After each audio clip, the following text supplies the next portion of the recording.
दीपस्तंभ सोन्याचे उजळती वाटा सारी, कर्तृत्वाच्या ज्योतीने भारतभू सजली भारी, निष्ठा धैर्य सेवेचा अमर दिवा पेटला, स्वप्नांना दे पंख नवे अन गंध नवा पसरला, दीपस्तंभ सोन्याचे सोन्याचे सोन्याचे सोन्याचे. दीपस्तंभ सोन्याचे या कार्यक्रमात आपल्या आजच्या भागाच्या मानकरी आहेत श्रीमती लीना बनसोड. आदिवासी विकास विभागाच्या आयुक्त आणि आदिवासी विकास महामंडळाच्या व्यवस्थापकीय संचालक असलेल्या लीना बनसोड यांनी आदिवासी भागातील मुलांच्या जीवनमान उंचवण्यासाठी संवेदनशील कार्य करताना शासनाच्या कल्याणकारी योजना यथार्थरित्या अंमलात आणण्यात आपली कर्तव्य तत्परता सिद्ध केली आहे. मूळच्या नागपूरच्या असलेल्या लीना बनसोड यांनी आपलं शिक्षण नागपूरमध्ये पूर्ण केलं.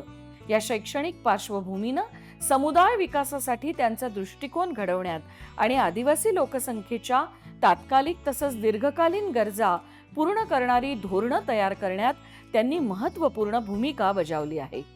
आदिवासी विकास आयुक्त म्हणून त्यांनी आर्थिक वाढीस प्रोत्साहन देणाऱ्या आणि आदिवासी समुदायाचा समृद्ध सांस्कृतिक वारसा जपणाऱ्या शाश्वत विकास मॉडेल्सवर देखील लक्ष केंद्रित केलं आहे.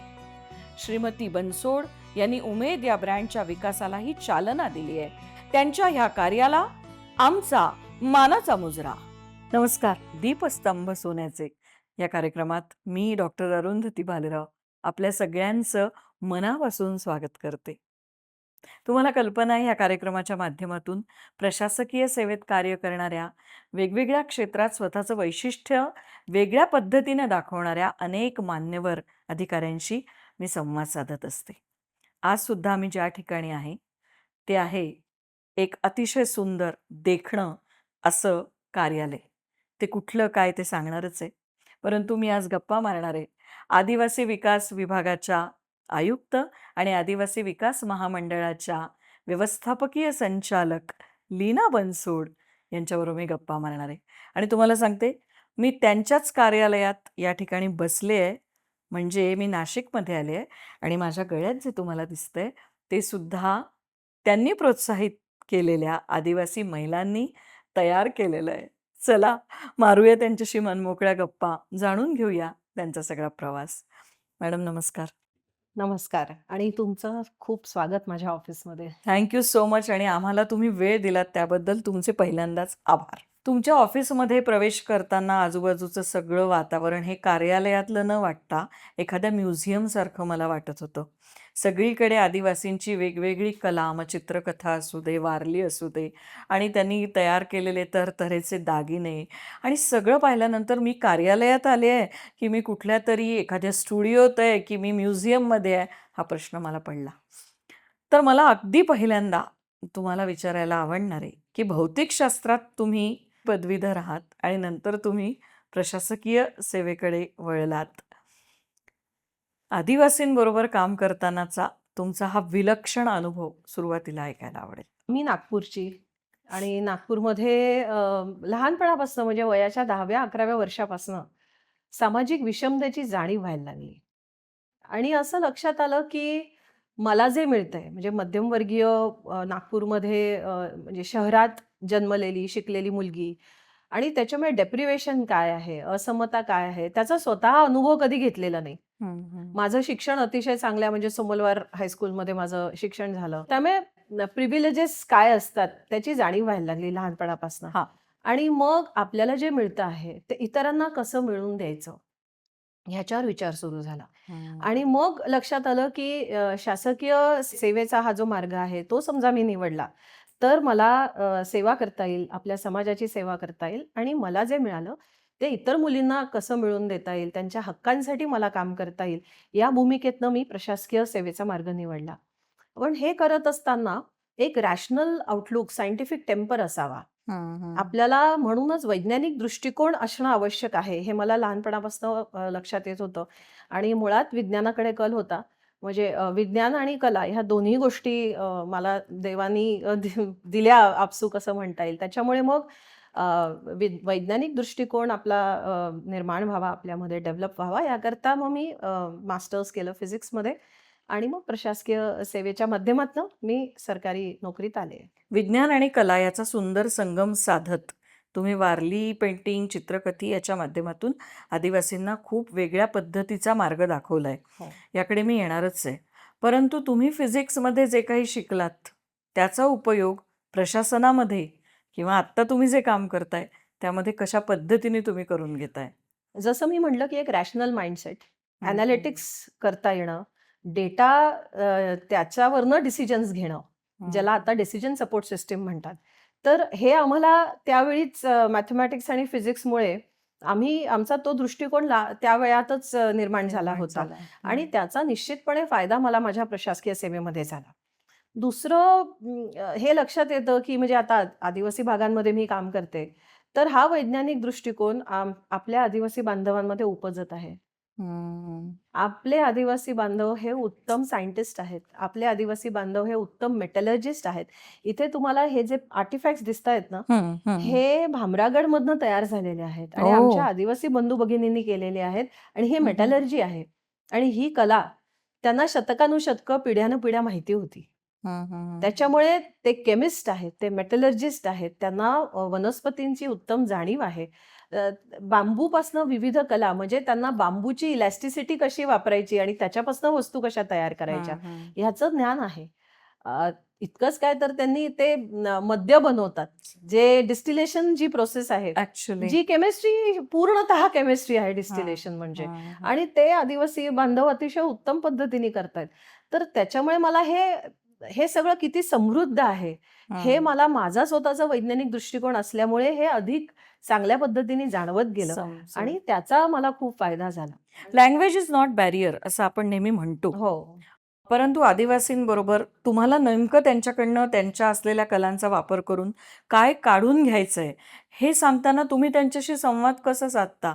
मला वाटतं प्रेमाची भाषा सगळ्यांना समजते. क्या बात, सुंदर. आणि प्रेमाची, एम्पथीची, आपुलकीची जी भाषा असते, त्याचं एक स्वतःचं स्थान आहे. आणि ती भाषा वापरली, त्यांच्या बरोबर जाऊन बसलं आणि त्यांना इथे आणलं, आणि हे ऑफिस करण्यामागची पण भूमिका तीच होती, की हे ऑफिस त्यांना त्यांचं वाटलं पाहिजे. हे आमचं आहे, आमच्यासाठी आहे, मॉडर्न आहे, आणि आम्ही पण या मॉडर्न जगामध्ये आमचं स्थान निर्माण करू शकतो, हा विश्वास देणारं हे स्थान आहे, हे ऑफिस आहे. आणि म्हणून मग आम्ही जुनं नवं, त्यांचं आणि बिगर आदिवासींचं, मॉडर्न आणि कल्चर ह्याचं सगळ्याचं एक अतिशय उत्तम केमिस्ट्री आम्ही तयार केली. आणि तुम्ही भाषेचं बोलतात तर म्हणजे आदिवासींची बोलीभाषा ही फार समृद्ध आहे. म्हणजे गडचिरोलीमध्ये आपण गेलो तर त्यांची बोलीभाषा वेगळी आहे, थोडी थोडी वेगळी आहे, खूप प्रत्येक बरीच ठिकाणची. वेगळी आहे. हो. नंदुरबारमध्ये बरीच वेगळी हो. आहे. पण तरी देखील आता सगळे मराठी उत्तम बोलतातच. त्याच्यामुळे आपली संवादाची इच्छा असेल आणि ना, तर सगळ्यात मोठं संवाद तुम्ही साधला फार जातो. सुंदर आता एक वाक्य म्हणालात की प्रेमाची भाषा ही सगळ्यात सुंदर भाषा आहे. याच नोटवर मी एक छोटासा ब्रेक घेणार आहे. म्हणजे कुठेही जाऊ नका, बघत राहा दीपस्तंभ सोन्याचे. दीपस्तंभ सोन्याचे. नमस्कार. ब्रेक नंतर पुन्हा एकदा आपलं मनापासून स्वागत. आपण गप्पा मारतोय आदिवासी विकास विभागाच्या आयुक्त लीना बनसोड यांच्याशी.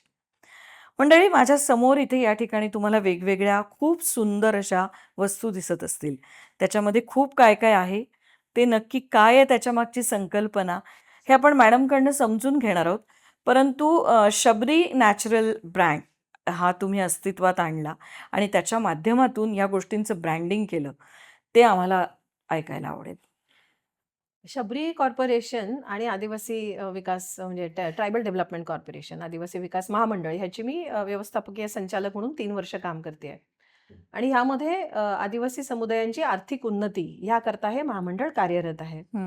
आमच्याकडे आदिवासी शेतकऱ्यांच्या संस्था, ज्याला FPOs म्हणतात, फार्मर प्रोड्युसर ऑर्गनायझेशन्स, किंवा ज्या आदिवासी भागातल्या ग्रामसभा आहेत, महिलांचे ग्रामसंघ आहेत, तर ह्या ग्रामसंघांना, ह्या आदिवासींच्या संस्थांना आम्ही कर्ज देतो. अच्छा. तर आम्ही हा विचार केला की फक्त कर्ज देऊन आपण थांबायचं नाही, तर मग त्यातनं त्यांनी जे उत्पादन केलेलं आहे, म्हणजे आता नाचणी, अतिशय उत्तम नाचणी आदिवासी भागात होते. हो. शुद्ध, नैसर्गिक, पेस्टिसाइड फ्री, केमिकल्स फ्री अशी नाचणी होते. पण मग बाजारपेठेमध्ये तिला प्रीमियम आहे असं सुचवणारं काही ब्रँडिंगच नव्हतं. हां. आणि म्हणून लोकांना वाटायचं की ही आदिवासी भागातनं आली काय किंवा इतर भागातनं आली काय, आम्ही तेवढीच किंमत देणार. आणि ह्यातनं मग ब्रँडची निर्मिती झाली की मग आदिवासी विकास विभागानेच हे का करू नये, ब्रँडिंग का करू नये. आणि म्हणून शबरी नॅचरल्स या ब्रँडचा जन्म झाला. आमचं शबरी कॉर्पोरेशन आहे आणि ब्रँडला देखील आम्ही शबरींचंच नाव दिलं, कारण की शबरी आपल्याला सगळ्यांना माहिती आहे.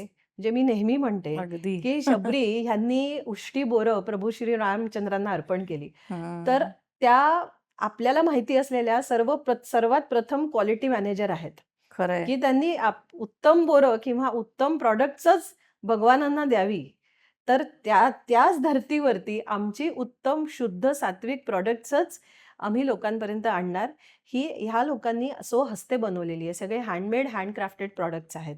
आणि म्हणून शबरी आणि नॅचरल्स, म्हणून शबरी नॅचरल्स ह्या ब्रँडचा जन्म झाला. मागच्या वर्षी 5 सप्टेंबरला आम्ही आमचा लोगो लॉन्च केला आणि मागच्या दिवाळीपासून आम्ही हे प्रॉडक्ट्स विकायला सुरुवात केली.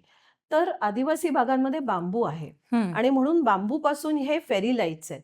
त्यामुळे हे सगळे प्रॉडक्ट्स खूप मॉडर्न आहेत. मोहाचे आम्ही 7 ते 8 प्रकारचे प्रॉडक्ट्स केलेले आहेत. अच्छा. म्हणजे ते मोह त्यांच्यासाठी कल्पवृक्ष आहे, मोहाचं झाड. वा. खरंय. पण त्या मोहाच्या फुलांना बाहेरच्या जगात मान्यता नव्हती. तुम्ही आणि आम्ही मोहाची फुलं कधी खाल्लीच नव्हती. नाही ना. आणि म्हणून आम्ही मोहाचे लाडू आणलेत. मोहाच्या मनुका आम्ही विकतो. त्याचबरोबर म्हणजे मोहाबद्दल असलेले अनेक गैरसमज खरं तर दूर दूर झाले. करायचा प्रयत्न करतोय. हे मोहाचं तेल आहे वा. आणि हे ह्याच्या खूप प्रॉपर्टीज आहेत. आपण बघू शकता किती सुंदर आहे हे. आणि मला ना मॅडम अजून एक गोष्ट जाणवली की प्रत्येक प्रॉडक्टच्या वर एक काहीतरी थीम असलेलं कव्हर आहे, म्हणजे त्याचं जे लेबल आहे. हो. तर ती कल्पना कशी सुचली? कारण आम्ही बाहेर फ्रेम्स पाहिल्या, काही कथा सांगणाऱ्या फ्रेम्स आहेत. हो. ते आम्हाला अधिक सविस्तरपणे सांगा. तर हे प्रॉडक्ट आदिवासी बंधू भगिनींचंच आहे, त्यांनीच तयार केलेलं आहे.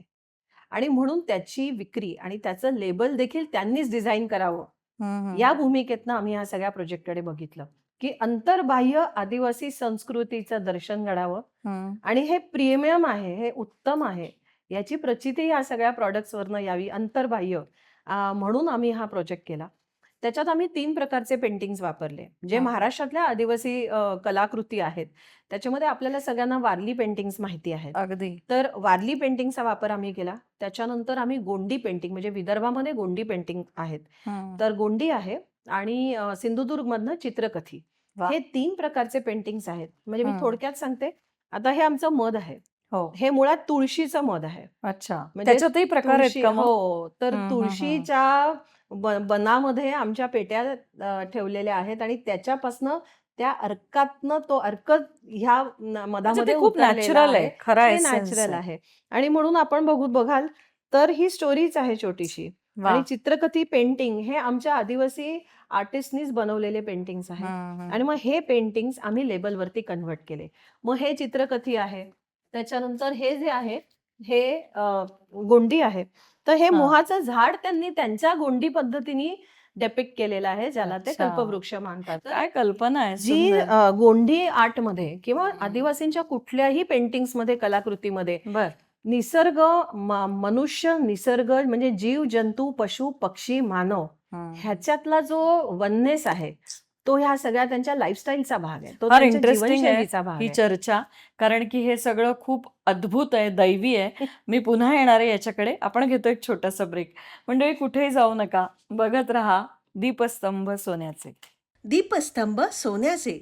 ब्रेक नंतर पुन्हा एकदा स्वागत. आपण गप्पा मारतो आहोत लीना बनसोड मॅडम यांच्याशी.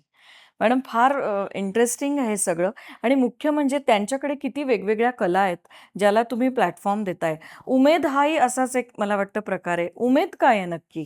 काय झालं होतं 2011 साली ministry of rural affairs, rural development म्हणजे ग्रामीण विकास मंत्रालय केंद्र शासनाचं, त्यांनी एक कार्यक्रम सुरू केला होता. हा वर्ल्ड बँक प्रोजेक्ट होता. आणि 2011 साली महाराष्ट्रामध्ये जेव्हा तो प्रोजेक्ट त्याची सुरुवात झाली, तर ती जी एक प्रमुख टीम महाराष्ट्रामध्ये अस्तित्वात आली, त्याच्यामध्ये मी होते. आणि तेव्हापासनं उपजीविका म्हणजे महिला आणि उपजीविका किंवा ग्रामीण भागातल्या उपजीविका म्हणजे रुरल लाईव्हलीहुड्स ह्याच्यावरती मला काम करायची संधी मिळाली. आणि मग महाराष्ट्रभर ग्रामीण भागामध्ये लोक त्यांचं जीवनयापन कसं करतात, ते कशा पद्धतीने जीवन जगतायत, त्यांच्या लाईव्हलीहुडच्या ऑपॉर्च्युनिटीज काय, आणि प्रत्येक जिल्ह्यामध्ये रिसोर्सेस कुठले आहेत आणि त्या रिसोर्सेसवर आधारित लाईव्हलीहुड डेव्हलपमेंट प्लॅन कसे करायचे. तर हे मी म्हणजे 2011 पासून आम्ही सगळ्यांनी हे सुरू केलं, त्याचा मी एक भाग होते. तर मग त्याला आम्ही जे नाव दिलं त्या प्रोजेक्टला, तर त्याला उमेद म्हणतात. आणि ती महिलांची फार मोठी चळवळ ही उमेद अभियानाच्या मार्फत महाराष्ट्रात सुरू झाली आणि ती रुजली. म्हणजे टू आणि एम्पॉवर देम म्हणून. हा, तर मग ते हा. महिलांचे बचत गट किंवा स्वयंसहायता समूह उमेदच्या मार्फत तयार झाले. मग त्यांचे ग्राम संघ झाले म्हणजे फेडरेशन झाले. मग त्यांचे पण फेडरेशन झाले आणि मग त्या महिला आर्थिक उलाढाल करू लागल्या, सामाजिक चळवळींमध्ये भाग घेऊ त्यांची लागल्या. चेन तयार झाली. हा, आणि मग सर्वार्थाने सक्षमीकरण करण्यासाठीचा तो प्रकल्प होता. आणि आज सुद्धा महाराष्ट्रामध्ये त्या प्रकल्पाचं खूप चांगलं काम चाललेलं आहे. आणि आमच्याही ह्या प्रकल्पामध्ये कार्यक्रमामध्ये उमेद अभियानामधनं सुद्धा जे ग्रामसंघ आहेत त्यांना देखील आम्ही याच्यामध्ये मदत केलेली आहे. रानभाज्यांबद्दल तुम्ही जो महोत्सव घेता त्याबद्दल थोडक्यात सांगा ना.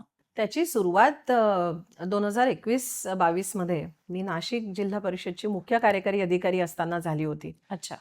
आणि त्यावेळी मग आम्ही ह्या परिसरातल्या सगळ्या रानभाज्या त्या आम्ही गोळा करायचो आणि आमच्या आदिवासी बंधू भगिनींनाच इथं आणायचो, त्यांना प्लॅटफॉर्म द्यायचो. आणि असं लक्षात यायचं की अगदी 2 ते 3 तासामध्ये सगळ्या भाज्या विकल्या जायच्या. वा. आणि त्याच्यात इतक्या वेगवेगळ्या प्रकारचे कंद, मुळं जे आपल्याला माहिती पण नाही, आणि शरीराला पोषक. शरीराला पोषक, सगळंच शरीराला पोषक आहे त्यांचं, आणि त्याच्यामुळे ते आपल्याला माहिती नसतं. आणि मग त्या माध्यमातून माहिती होते, त्या माध्यमातून घेतल्या जातं. आता फारच म्हणजे थोडक्यात म्हणजे आंबाडी, आता आंबाडीची भाजी ही म्हणजे फेकल्या जाते, म्हणजे आपण कोणी वापरतच नाही, पण आंबाड्याची भाजी केली आणि ती समजा भाकरी बरोबर पोळी बरोबर खाल्ली तर इतकं त्याच्यामध्ये Tasty न्यूट्रिशन आणि लागते ती. टेस्ट आहे. तर मी स्वतः काही रेसिपीज बनवायची आणि लोकांना दाखवायची, खाऊ घालायची, आणि खूप चांगला रिस्पॉन्स मिळाला.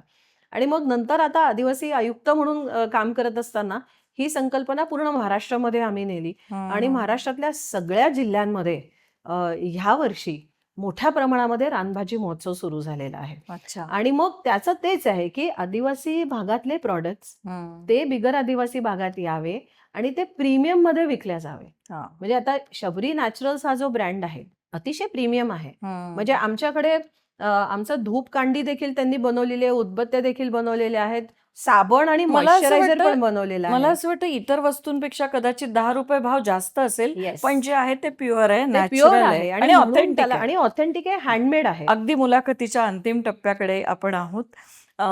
मला एक विचारायचं आहे की ह्या सगळ्या उपक्रमांच्या माध्यमातून आदिवासी महिलांना किंवा आदिवासी पुरुषांना सुद्धा सक्षम करण्याच्या दृष्टिकोनातनं उमेद किंवा शबरी याप्रमाणेच आणखीन कोणते उपक्रम तुम्ही सातत्याने राबवत आहे किंवा राबवले आहेत? आयुक्त म्हणून माझ्याकडे शिक्षणाची पण जबाबदारी आहे. आणि त्याच्यामुळे आमच्याकडे विविध आश्रमशाळांच्या माध्यमातून आणि हॉस्टेल्सच्या माध्यमातून 5 लाख विद्यार्थी, आदिवासी विद्यार्थी शिक्षण घेत आहेत. तर त्यांच्या शैक्षणिक विकासासाठी सुद्धा आम्ही अनेक योजना राबवतो आहोत.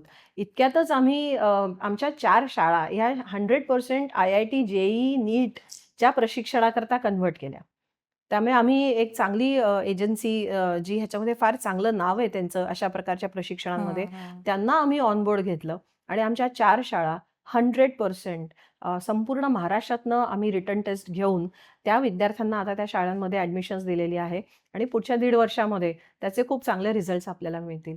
मग हे करत असताना आश्रमशाळांचं बळकटीकरण करणं, तिथे टेक्नॉलॉजी घेऊन जाणं, त्यांच्याकडे सेवा सुविधा, त्यांच्या आरोग्याच्या समस्या आहेत त्याच्याकडे लक्ष देणं, लर्निंग एबिलिटीज त्यांच्या एनहान्स कशा करता येतील.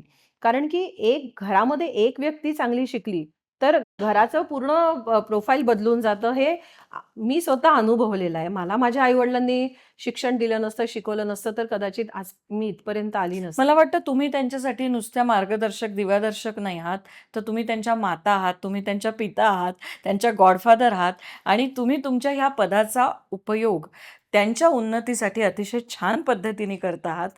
खरं तर ह्या गप्पांना हा एवढा वेळ पुरेसा नाही आहे, पण मला वाटतं की थोडक्यात बऱ्याच गोष्टी आपण या माध्यमातून लोकांपर्यंत पोहोचवल्या आहेत. आणि मला प्रेक्षकांना सुद्धा सांगायला आवडेल की या गोष्टी प्रीमियम वाटत असल्या तरी या अस्सल आहेत, खऱ्या आहेत. मॅडम खूप थँक्यू. तुमचा हा प्रवास असाच आणखीन पुढे वृद्धिंगत होत जाओ. भविष्यातल्या तुमच्या सगळ्या प्रवासासाठी तुम्हाला मनापासून शुभेच्छा. खूप खूप धन्यवाद. आणि मी आपल्या प्रेक्षकांना एवढीच विनंती करेन की www.shabrinaturals.com ही आमची वेबसाईट आहे. त्या वेबसाईटवरती हे सगळे प्रॉडक्ट्स उपलब्ध आहेत. तर त्यांनी नक्कीच त्या वेबसाईटला भेट द्यावी आणि भरभरून शॉपिंग करावं. मंडळी, संकेतस्थळ आत्ताच तुम्ही ऐकलंय. या संकेतस्थळाला नक्की भेट द्या. आणि मला जाता जाता एवढंच म्हणायचं आहे की पदावर बसल्यानंतर फक्त अधिकार आणि कार्यालयीन कामकाज ह्या व्यतिरिक्त ज्या क्षेत्रात तुम्ही काम करता आहात त्याच्या माध्यमातून समाजाचा विकास घडवून आणता येतो, समाजाची उन्नती घडवून आणता येते आणि ती सकारात्मक पद्धतीने घडवून आणता येते. याचं उत्तम उदाहरण म्हणजे लीना बनसोड. नक्की बघत जा. प्रत्येक शनिवारी रात्री 8:30 वाजता दीपस्तंभ सोन्याचे. आणि हो, पुनःप्रसारण अर्थातच रविवारी सकाळी 8 वाजता आणि सोमवारी दुपारी 2 वाजता. नक्की बघत जा. पुढच्या शनिवारी अशाच एका वेगळ्या अधिकाऱ्यांसह. तोपर्यंत नमस्कार.